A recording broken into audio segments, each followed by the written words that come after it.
Этим песням уже больше 200 лет, а есть и еще старше. Например, стихотворению о 3 котятах, потерявших перчатки, не менее 4 веков. Такой возраст установили исследователи английского фольклора.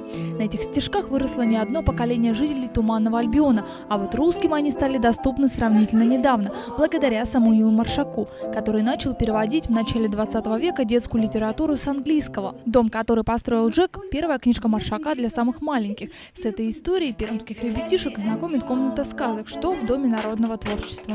Хотелось познакомить детей с Маршаком как с переводчиком. Мы в основном взяли те стихи и песни, которые были переведены Маршаком на русский язык, и нашли оригиналы английских песенок именно этих стихов. В комнате сказок уже рассказывали немецкие и французские сказки. Были и английские сказки матушки Гусыни. Продолжил знакомство с этой старой доброй страной спектакль «Дом, который построил Джек». Для того, чтобы эти истории было интереснее слушать, рассказчик должен задать соответствующее настроение. Мы сами придумали, что раз Англия, сказки обязательно старые, а раз они старые, то у камина обязательно со старой какой-нибудь шалью бабушкиной, пенсне, может быть, перезвон колокольчиков, которые с улицы раздаются. Для фольклора Англии очень характерна игра словом. Эта особенность, кстати, сближает его с нашим устным народным творчеством. Небылицы и нелепицы – вот что одинаково нравится и русским, и англичанам. Нашли ли котятки свои перчатки, и как Робин Бобин Барабек скушал 40 человек? Эти и другие истории узнали ребята.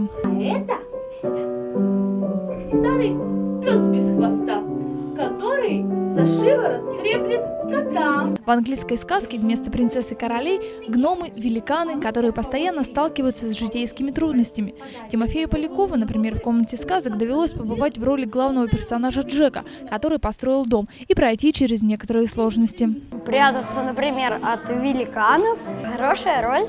К концу представления в комнате сказок выросло огромное бобовое дерево. Смелый и хитрый Джек построил сказочный дом и стал богатым и завидным женихом во всей Англии.